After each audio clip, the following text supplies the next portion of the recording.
Believe it or not, there's more to model railroading than just buying more stuff. Trains, cars, track, buildings, you name it.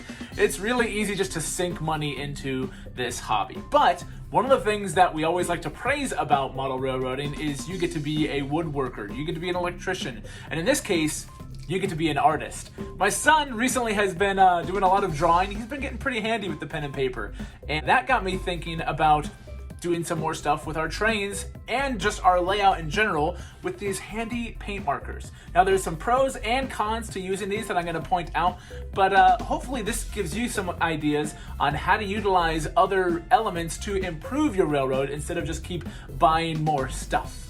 And especially since semi-scale doesn't have a ton of detail sometimes, you can bring some of that out by doing it yourself. How easy is it? I'm about to show you.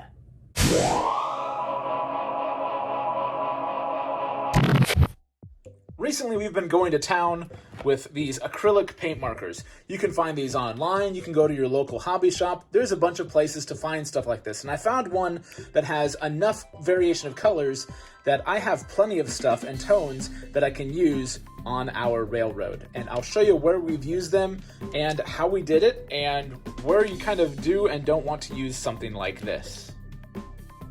My test bed for a lot of things is this handy little switcher. This is 4500, he's been Lion Chief swapped, and it's an awesome engine to run, and there's a lot of opportunities for detail on here. Plus, because we got this engine used, he was a little bit beat up, but you can't really tell anymore because the first thing I tried was using this black marker for touch-up. The edges here and here, on the edge of the cab, there were a bunch of places where black paint was missing, and I was able to touch that up.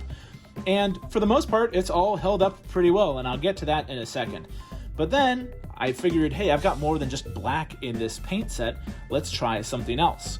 So there's a lot of details inside the cabs on these engines, and I thought it would be fun to paint them up. You can see the silver dials. Pretty much anything I could realistically reach with the tip of the pen was something that I tried to paint. I got some dials in there, the red shutoff valves. It was just fun trying to detail this up, especially on Lion Chief engines where you typically have more of a tender gap because these connections are pretty wide so they can handle longer turns. It was especially nice to be able to detail this up since the cabs are more exposed, especially on turns, around our layout. So I found that really nice, just a nice addition to have. I also just found another nick of paint that I can touch up. Hey, we'll just use that as an example. So I got the black marker here, just a little bit on the edge. Voila! Can't even tell that there's paint missing on that little corner there. Once I got comfortable with 4500, then I started to move on to bigger things. In this case, the second candidate was Big Boy number 4014. Now, I've been doing a lot with this engine, but thanks to these paint markers, I was able to bring a lot of detail out of this engine. I went inside the cab and I detailed up whatever I could reach in there. Then I moved outside with this silver marker and started doing work along the ends of the wheels on the tender and underneath the cab, because on the Excursion version, these are all painted silver and it looks really sharp, and that wasn't present here, so I simply went in and filled them in. I do notice though that when I'm loading this thing on and off of the track, if I'm not careful with where I'm holding it, I can rub off the paint ever so slightly on kind of more sharper edges. The wheels that are directly underneath Big Boy have some kind of bolts that are sticking out from the silver portions that I painted, and those do wipe off a little bit after enough use. So just be cognizant of areas that are high traffic or that you're going to be touching, and either avoid using the paint there or just be careful with how you're handling it. Otherwise, it tends to hold up pretty well.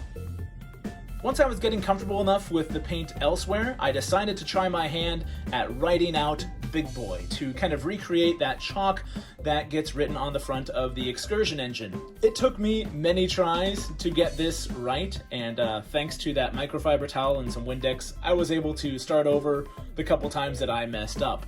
But I also noticed that it's literally written in chalk on the front of that engine, so every picture you look at of Big Boy has it written slightly differently because it's literally just handwritten in chalk. So I wasn't as kind of obsessed with getting the exact details of it right. I just wanted it to be legible and to be noticeable and for people to be able to, identify, oh, this is the Excursion version of the engine. Aside from detailing engines, I've actually gotten a lot of use out of these 3 markers. The green I've used for covering up little imperfections and especially painting the tops of these silver staples that are holding down some of the grass. That's worked really great. As well as using staples to hold down some of the trees on the layout. I've been using this brown to cover that up to match the bottom of the bases. I've also been using this color. It's not an exact match, but it's pretty close to the roadbed, and I've been using this to fill in the silver screw heads that are holding in all of the track, and it's really noticeable.